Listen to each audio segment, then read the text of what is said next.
UPSC 17वीं री exam के मामले को लेकर जो है अब चर्चाएं तेज हो गई हैं। देखिए, पटना हाई कोर्ट ने इस केस को डिसमिस कर दिया है, लेकिन उसके बाद जो है आरोप प्रत्यारोप का दौर शुरू हो गया। एक तरफ जदयू के एमएलसी नीरज कुमार ने विपक्ष के नेता तेजस्वी यादव से लेकर बता देते प्रशांत किशोर को भी कटघरे में खड़ा कर दिया था। वो कह रहे थे कि छात्रों को बरगलाया गया है। वहीं कई छात्र नेता जो हैं वो अब इसका विरोध कर रहे हैं कि छात्रों को बरगलाया गया, आंदोलन को भटकाया गया।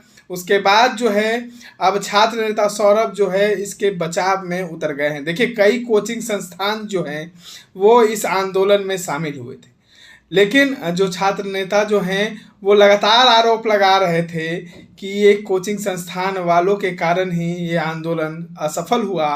और अब कहीं ना कहीं इसके बचाव में जो है छात्र नेता सौरभ उतर आए हैं। क्या कुछ कह रहे हैं छात्र नेता सौरभ, एक बार आप सुने। नमस्कार साथियों, जय हिंद। मैं Saurabh Kumar.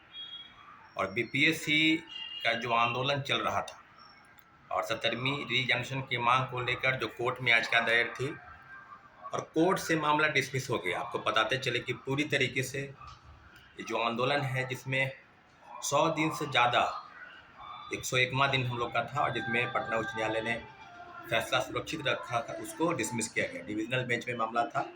Acting chief justice Ashutosh Kumar और जी पार्थसारथी की बेंच ने इस मामले को खारिज कर दिया। खारिज होने के बाद जाहिर सी बात है कि जो हम लोगों के मन मस्तिष्क पर और जो अभ्यर्थी थे जिन्होंने पीटी परीक्षा पास नहीं किया या जो मेंस में भी बैठ रहे हैं, उनके दिमाग में भी ये चल रहा था कि पीटी परीक्षा रद्द होनी चाहिए थी, क्योंकि व्यापक तौर पर गड़बड़ी हुई। लेकिन अभी कुछ चीज़ें हैं जिसका हम जिक्र करेंगे। वो मामला है, कुछ लोगों के चेहरे से खुशी झलक रही है। कुछ चेहरे जो हैं जो अपने आप को तथाकथित छात्र नेता और स्वघोषित कि हम ही छात्र के सबसे बड़े हितैषी हैं, आज उनको मज़ा आ रहा है। मज़ा क्यों ना आए भाई? क्योंकि आपको आंदोलन से अलग हटना पड़ा, उसको आंदोलन से छोड़कर भागना पड़ा। पूरी तरीके से मैं आपको एक एक बात का जिक्र करूंगा और पूरी तरीके से पूरी ईमानदारी के साथ, क्योंकि छात्र हित में जो भी लड़ाई लड़ी जा रही है उसमें किसी एक व्यक्ति का योगदान नहीं है। वो जिस बात का जिक्र कर रहा है 67वीं बीपीएससी पेपर लीक, जिसमें वो प्रोटेस्ट हुआ 21 अगस्त 2022 को, जिसमें 12:30 बजे वो गिरफ्तार हो गया था।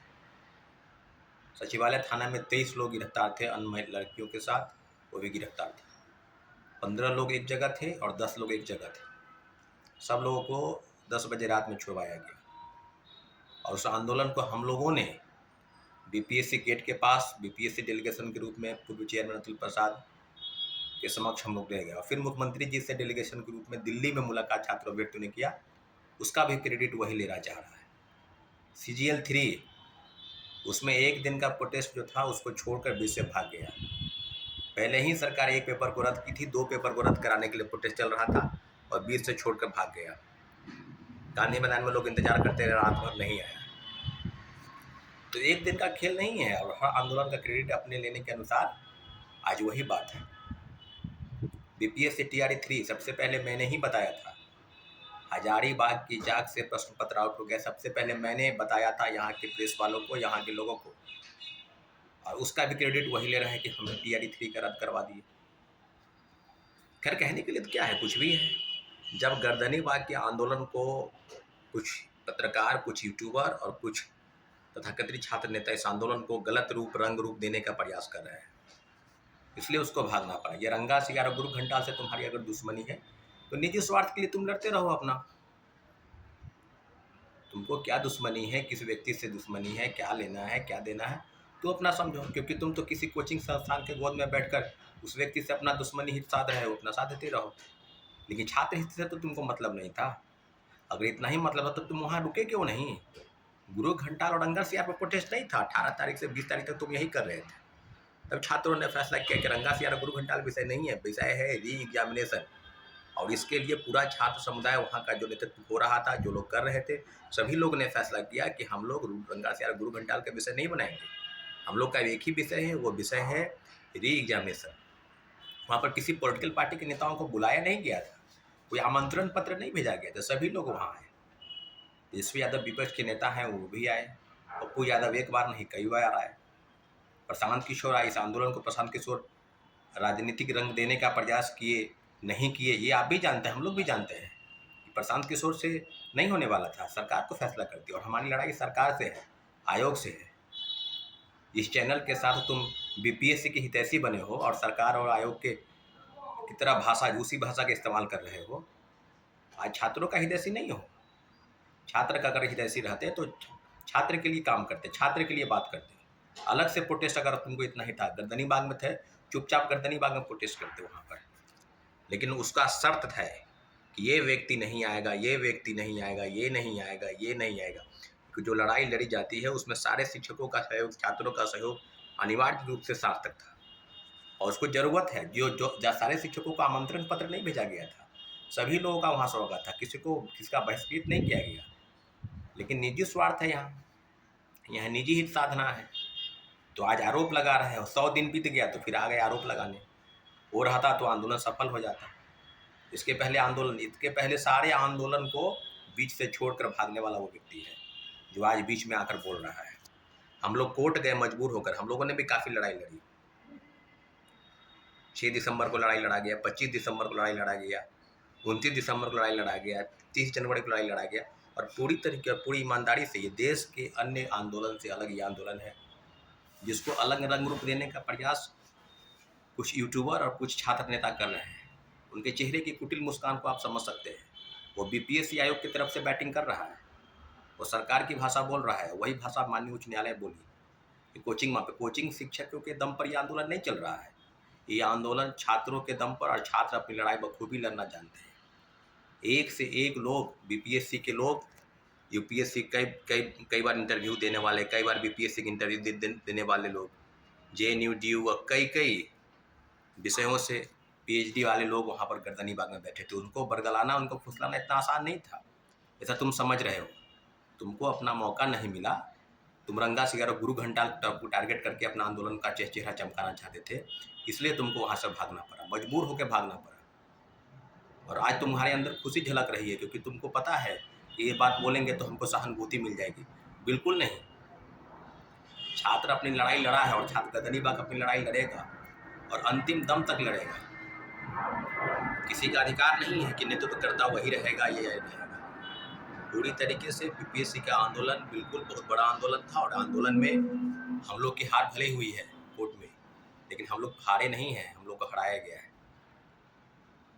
और पूरी तरीके से कौन सबूत किससे क्या मांग रहा है, सरकार उससे पूछे कि वो व्यक्ति क्या सबूत दे रहा है। हम लोग अभ्यर्थी अपने सबूत के दम पर कोर्ट में लड़ रहे हैं, अंतिम दम तक लड़ेगा। किसी का अधिकार नहीं है कि नेतृत्व करता वही रहेगा, ये रहेगा। पूरी तरीके से बीपीएससी का आंदोलन बिल्कुल बहुत बड़ा आंदोलन था और आंदोलन में हम लोग की हार भले हुई है कोर्ट में, लेकिन हम लोग हारे नहीं हैं, हम लोग को हराया गया है। और पूरी तरीके से कौन सबूत किससे क्या मांग रहा है, सरकार उससे पूछे कि वो व्यक्ति क्या सबूत दे रहा है। हम लोग अभ्यर्थी अपने सबूत के दम पर कोर्ट में लड़ रहे हैं और आगे भी सुप्रीम कोर्ट जाएंगे तो अपने सबूत के दम पर। किसी के सबूत का इंतजार नहीं है कि वो सबूत देगा तो हम लोग लड़ेंगे या पीछे हट जाएंगे।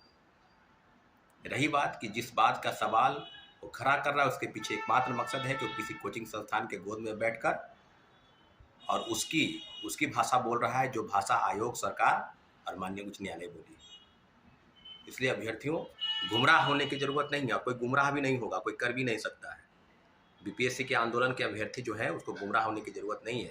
पूरी तरीके से गर्दनी बाग में हम लोग मजबूती के साथ लड़े और भले ही हमारी हार हुई है लेकिन हम लोग पीछे नहीं हटे हैं।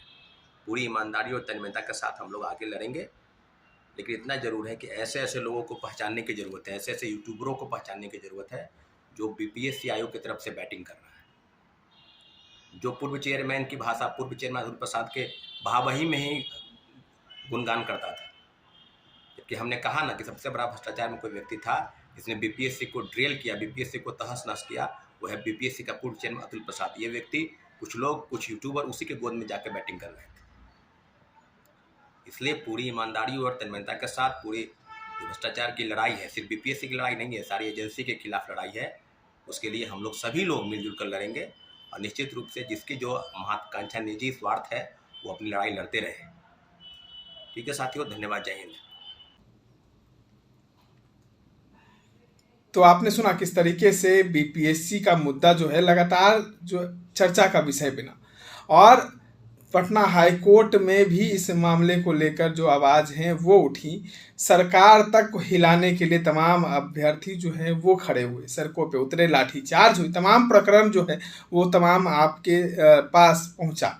लेकिन उसके बाद जो है अब इसका केस डिसमिस होने के बाद जो है लगातार आरोप प्रत्यारोप का दौर जो है वो शुरू हो गया है।